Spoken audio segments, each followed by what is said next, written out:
রাত প্রায় ১২টার সময় ডেলিভারি ম্যান আমার বাসায় আসলো তার সারপ্রাইজড বিবাহবার্ষিকীর কেকটা নেওয়ার জন্য। যাই হোক, এই একটা কথা শোনা মাত্রই আমি জানি অনেক আপুদেরই একদম হৃদয় ভেঙে গেছে যে আমার ডেলিভারি ম্যান বিবাহবার্ষিকীর কেক নিতে এসেছে। শুধুমাত্র এটা শুনে এখন হয়তো আবার অনেকেই বলবেন যে আপনার ডেলিভারি ম্যান বিবাহবার্ষিকীর কেক নিতে আসছে, সেজন্য আমাদের মন কেন ভাঙবে বা হৃদয় কেন ভাঙবে। তো চলেন আজকের এই ভিডিওতে আমি সেগুলোই মূলত শেয়ার করি, সেই সাথে খুব সুন্দর একটা কেকের ডেকোরেশন আপনারা এখানে দেখতে পারবেন। বাই দা ওয়ে, ভিডিও শুরুতে একটু বলে দিচ্ছি, আমরা শুধুমাত্র গাজীপুর জেলার ভিতরে কেকের অর্ডার নিয়ে থাকি। এমনকি গাজীপুর জেলা হওয়া সত্ত্বেও যদি আমাদের লোকেশন হতে আপনাদের লোকেশন খুব বেশি দূর হয়ে যায়, সেক্ষেত্রে আর কেকের অর্ডারটা রাখা হয় না। তো এবার আসি ভিডিওর মূল টপিকে। এই যে এখানে যেই কেকটা দেখতে পাচ্ছেন, এটা অর্ডার করেছিল মূলত আমার রাইডার বা আমার ডেলিভারি ম্যান, যেটাই বলেন না কেন আমার কাছে। এটা ছিল মূলত বিবাহবার্ষিকীর একটা কেক, আর পুরো কেকটাই হচ্ছে আমি আমার মন মতো করে বানিয়ে দিয়েছি। তো এখানে আমি খুব সিম্পল ভাবে আসলে পুরোটা জিনিস সাজানোর চেষ্টা করেছি, বাট আমার রাইডারের একটাই কথা ছিল যে এখানে হচ্ছে ফ্রেশ গোলাপটা দিতে হবে। তো গোলাপগুলো উনি আমাকে অ্যারেঞ্জ করে দেয়, আর তারপর আমি একটু পরে কেকটা কিভাবে ডেকোরেশন করব সেটা তো দেখতেই পাবেন। বাট কেন বললাম যে আমার ডেলিভারি ম্যান বিবাহবার্ষিকীর কেক নিতে এসেছে, এটা শুনে আপনাদের হৃদয় ভাঙবে। তো এই ব্যাপারটা এখন একটু খুলে বলি।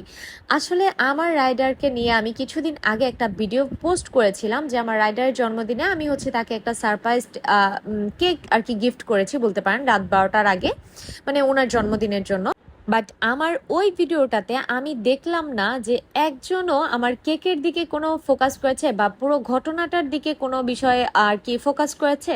শুধু দেখলাম অনেক অনেক আপুদের একটাই কমেন্ট, আপনার ডেলিভারি ম্যান সিঙ্গেল কিনা, ডেলিভারি ম্যানটা সুন্দর আছে, তারপর হচ্ছে ওনার কি গার্লফ্রেন্ড আছে। তো এই ধরনের নানান প্রশ্ন আমি পেয়েছি, আর সেগুলো দেখে রীতিমতো আমি হাসতে হাসতে শেষ। যে আল্লাহ, আমি জাস্ট ছোট্ট একটা ক্লিপ ওখানে শেয়ার করলাম যে আমার রাইডার কেকটা রাতের বেলা নিয়ে যাচ্ছে, তো ওইটা দেখেই মানুষ এত পরিমাণ হুমড়ি খেয়ে পড়ছে ডেলিভারি ম্যানের উপর। তো এই বিষয়টা যখন পরবর্তীতে আমার ডেলিভারি ম্যানও দেখে, তখন আমরা অনেক বেশি হাসাহাসি করি বিষয়টা নিয়ে। তো সেই জন্যই মূলত বললাম যে এইখানে আমার যেহেতু বিবাহবার্ষিকীর কেক নিতে চলে এসেছে আমার রাইডার বা ডেলিভারি ম্যান, তাহলে তো নিশ্চিত ওই দিন ওই ভিডিওতে যে আপুগুলো ওই কমেন্টগুলো করছিল তাদের অবশ্যই মন ভেঙে যাবে এটা ভেবে যে আমার রাইডার তাহলে বিবাহিত। আসলে বিষয়টা এরকম না। এখন একটু ব্যাপারটা খুলে বলি। এই কেকটা অর্ডার করেছিল আমার রাইডার তার আব্বু আম্মুর ম্যারেজ অ্যানিভার্সারি উপলক্ষে। তো সেই কেকটাই মূলত উনি প্রায় রাত 12টার দিকে নিতে আসে আমার বাসায়। যেহেতু অনেক রাত হয়ে গিয়েছিল, আমি কোনোভাবেই এটা প্যাকেজিং করতে পারছিলাম না, আমার ছেলে অনেক কান্নাকাটি করছিল সেই জন্য। তো তারপর এক পর্যায়ে আমার রাইডার সে নিজেই এখানে দাঁড়িয়ে দাঁড়িয়ে প্যাকেজিংটা করে নিচ্ছিল।